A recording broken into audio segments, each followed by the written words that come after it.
विश्व 24 न्यूज हर पल आपके साथ। ज्यावेळेस उद्धव ठाकरे साहेबांनी मुख्यमंत्री पदाची शपथ घेतली आणि त्यांच्याबरोबर 6 सन्माननीय ज्येष्ठ मंत्र्यांनी मंत्रिपदाची शपथ घेतली, ते 7चं मंत्रिमंडळ होतं। त्यावेळेस त्यांनी 3 निर्णय घेतलेले होते, ज्याला काल देवेंद्रजींनी कर्जमुक्ती असं त्याला म्हटलं गेलं।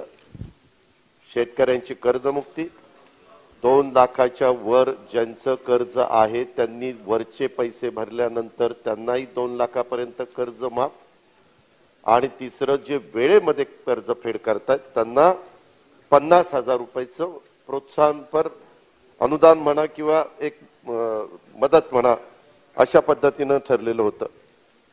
एक गोष्ट खरी आहे, नोव्हेंबरमध्ये जाहीर झाल्यानंतर मार्चमध्येच म्हणजे 3 ते 4 महिन्यांनीच कोरोना आला, आणि कोरोनामुळे केंद्राची, राज्याची, सर्वच देशातल्या राज्यांची आर्थिक परिस्थिती इतकी कमकुवत झाली की त्यावेळेस 1-1.5 लाख कोटी रुपये हे जे आपण बजेटमध्ये दाखवलेले होते तेवढे कमी आले। ह्याच्यामधून सरकार कदापि पळ काढणार नाही। मी मागे अर्थसंकल्पाच्या वेळेस सांगितलं होतं की आर्थिक परिस्थिती पूर्वपदावर आल्यानंतर आम्ही हे देणार आहे। त्याच्याही पुढे जाऊन यावेळेस वेळेमध्ये परतफेड करणाऱ्या शेतकऱ्यांना मदत होण्याच्या करता 3 लाखापर्यंत 0% व्याज।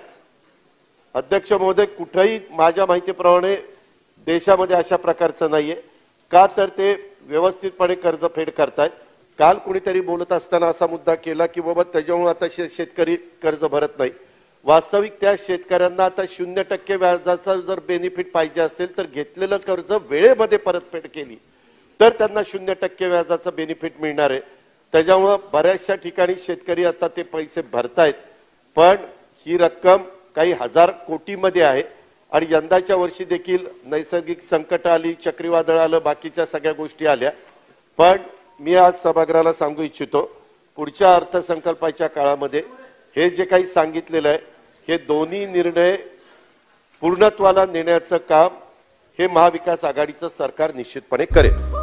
राज्यातील महत्त्वाच्या आणि आपल्या भागातील ताज्या बातम्या पाहण्यासाठी आजच आमच्या विश्व 24 न्यूज चॅनलला YouTube वर सबस्क्राइब करा आणि बेल आयकॉन प्रेस करा।